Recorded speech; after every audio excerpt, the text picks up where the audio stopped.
Happy WrestleMania XL. Happy WrestleMania 40 day, y'all. WrestleMania doesn't start for another 4 hours. But I'm here to give you my review of NXT's equivalent to WrestleMania, Stand and Deliver. NXT Stand and Deliver 2024 show just got off the air. And that was an awesome show, honestly.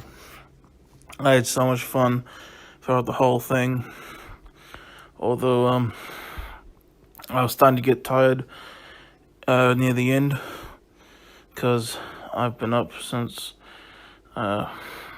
midnight, and the show started for me in my time zone early in the morning. So you know what I mean. So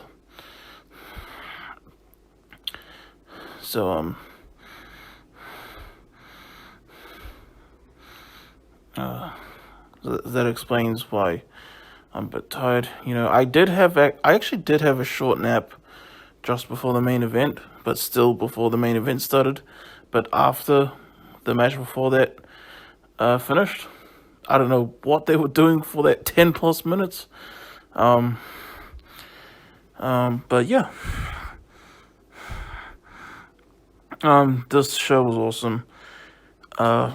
First match, we got the pre-show kickoff match.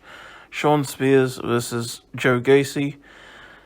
Ridge Holland during the kickoff show was saying, you know what, I'm gutted to not be able to perform WrestleMania weekend, but you know what, I love WrestleMania and all that. And then during Joe Gacy's entrance, for some reason, he attacked him with a chair.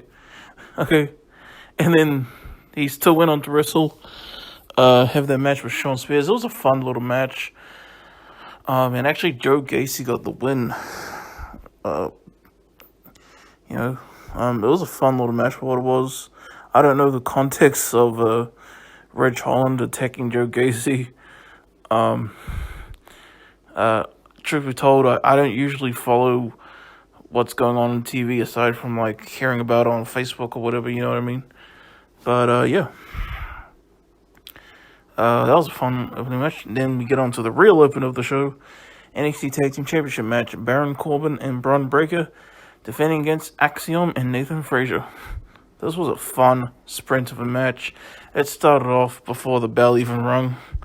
Actually, like the first 4 matches of the show, including the pre-show, all started with a pre-match assault.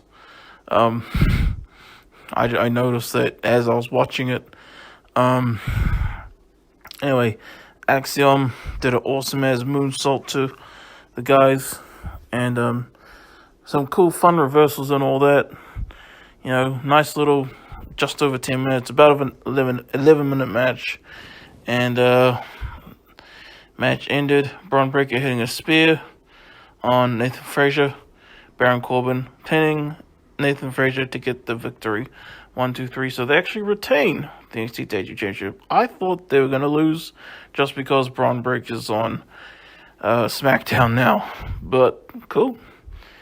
Okay, this next match was epic.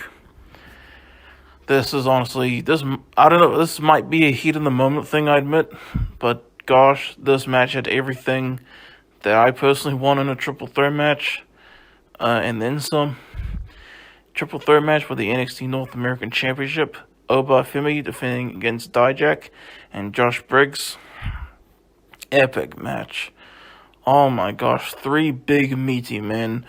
Oh man, this match was so good. And Knuckles was promoting this match, and there was a guy dressed as Knuckles in the crowd. That was funny. Anyway, Femi was just a beast of a dude. You know, even he could overpower both Dijak and Josh Briggs. 2 huge dudes in their own right. Dijak is awesome. Like, I can't get enough of Dijak, honestly. He's such an awesome wrestler. And I'm happy that, you know, he's really getting a lot more screen time in NXT now. So this match was awesome. There was this really amazing moment where the match just seems to scream, okay, we're serious. And I think it was Josh Briggs who like had Dijak in like a choke slammy type position near the tables, and he kind of like choke slammed them onto Femi, and then they kind of knocked off the cover of the announce table. If you've watched the match, you know what I'm talking about. That moment's kind of hard to describe, but it was so cool. There was a moment where Dijak picked up Josh Briggs. I think it was Dijak who was picking him up, and then Femi comes in and he picks up Dijak, who's picking up Josh Briggs. Boom, slam them both. Goes for the pin on Josh Briggs. 1, 2, and then Dijak breaks it up. Epic stuff. There was an awesome moment that looked like Dijak had finally won the NXT North American Championship, but that pinfall was broken up by freaking Josh Briggs, and the crowd was chanting, "Bullshit, bullshit," and I agree. I think it was Femi who got speared through the barricade. You know, that's a spot we've seen a million times, but it's always an awesome spot regardless. That was awesome. It looked like Dijak had Josh Briggs beat. He did his finisher, his kind of like, what do you call it? His like KOD GTS thing. It's like he did that to Josh Briggs on the outside, put him back in the ring, was going to do one more time, and he landed it. 1, 2, Femi comes in, chokes Dijak, and I think he powerbombs or something like that onto Josh Briggs. Dijak gets out of the way, Femi pins Josh Briggs. 1, 2, 3, Femi retains the NXT North American Championship.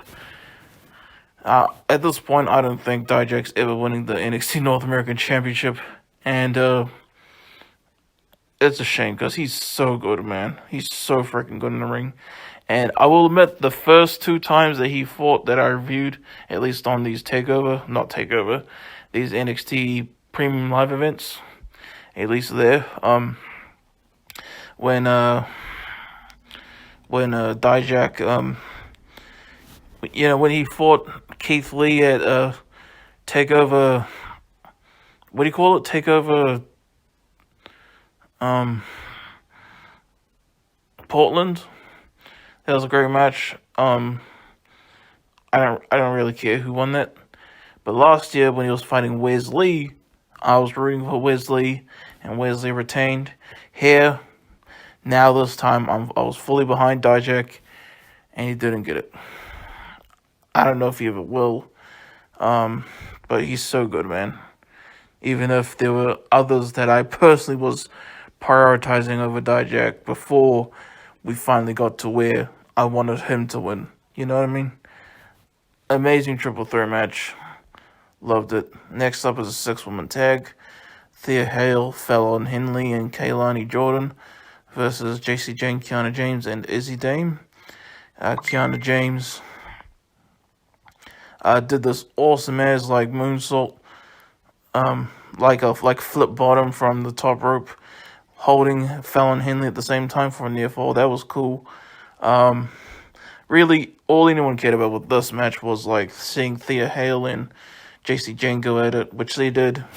You know, and they basically had the ring to themselves for the part of the match where they fought. And Thea Hale actually makes Izzi Dame tap out to win the match. So cool. You know. Next up is the NXT Women's Championship match. Oh, by the way, they announced the NXT Women's North American Championship. So how awesome is that? Cool, we're getting a mid-card title for the women in NXT now. Are they going to do the same thing for the main roster women? That remains to be seen. But that's really cool. Next up, we have the NXT Women's Championship match. Lyra Valkyria versus Roxanne Perez. This match was pretty good too. Just a standard match for the most part, but some cool moments like Roxanne Perez was going for like a spear or something like that, and like Lyra like kind of grabbed her up for like a fireman's carry type move. That was cool. Pop rocks, 1-2 kick out. Lyra, there was this Harley Quinn looking chick that was like trying to interfere on her behalf, something like that, during the match.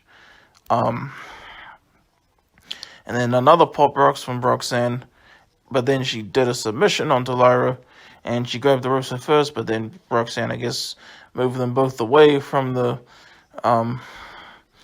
ropes, and Lyra Valkyria taps out Roxanne. Perez wins the NXT Women's Championship again. Cool, solid match, you know.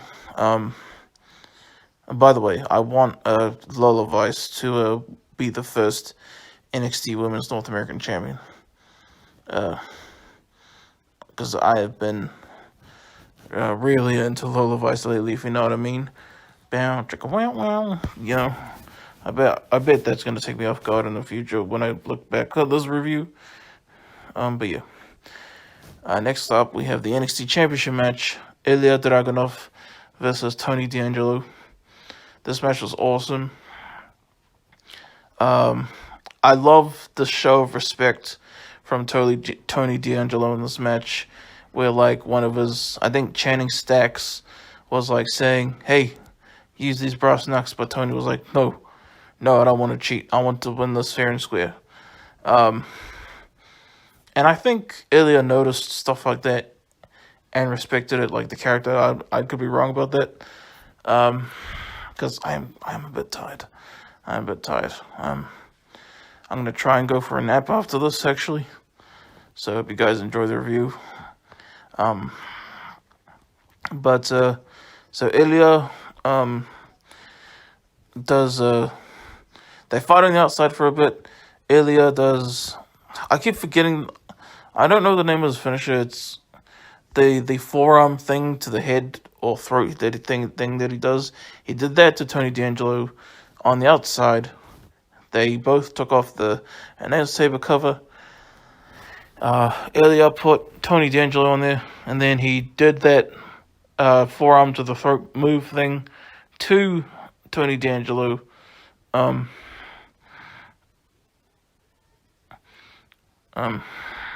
Through the table. Epic stuff.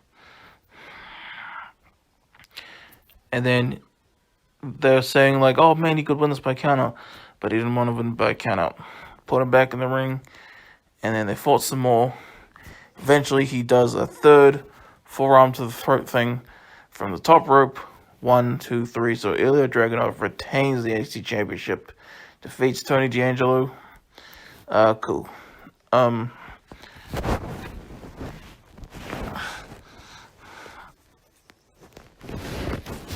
So yeah, that was another awesome match. But now we go on to the main event.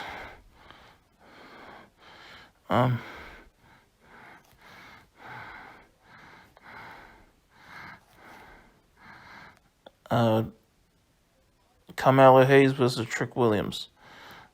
This match was, I know I've been saying the same stuff, but like this match really was awesome. It did remind me of probably because, and I don't know if it was intentional, it did kind of remind me of WrestleMania 15, The Rock versus Stone Cold, how like they just brawled all over the place, because these two guys just brawled all over the place, and it was very fun and glorious to see, honestly. It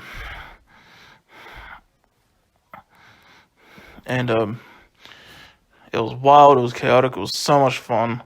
Loved this main event, man. And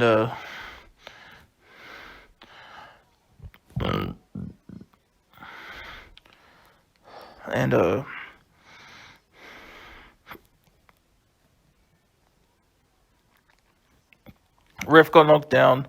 Trick Williams got a chair, smashed the crap out of Carmelo Hayes with it, which was awesome seeing, especially the way that Carmelo was bouncing, selling the chair shots. That was awesome.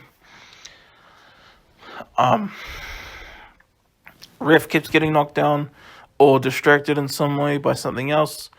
Carmelo shot to Trick's nuts. Goes for the pin. Kick out by Trick.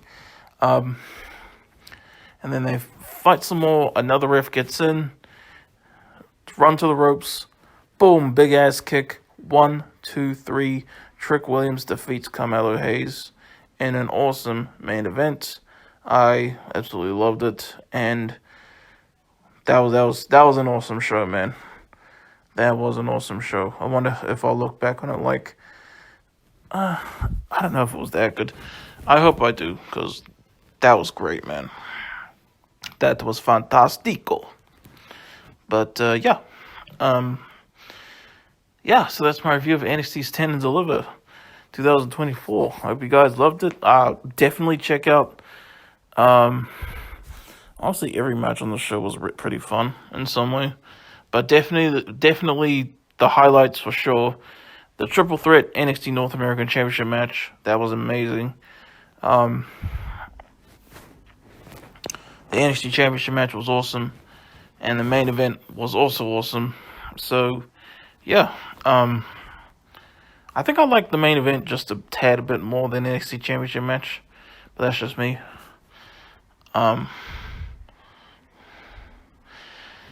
So yeah, I'm tired. Hope you guys enjoyed this review, y'all. I think I'll go have a nap now. But I hope someone wakes me up for WrestleMania 40 Night 1, of course. And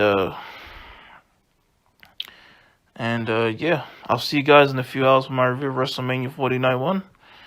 Hopefully you guys enjoyed this review. If you did, please comment, like, subscribe if you haven't already. And thank you guys for watching. Peace out. Happy WrestleMania Day, everyone.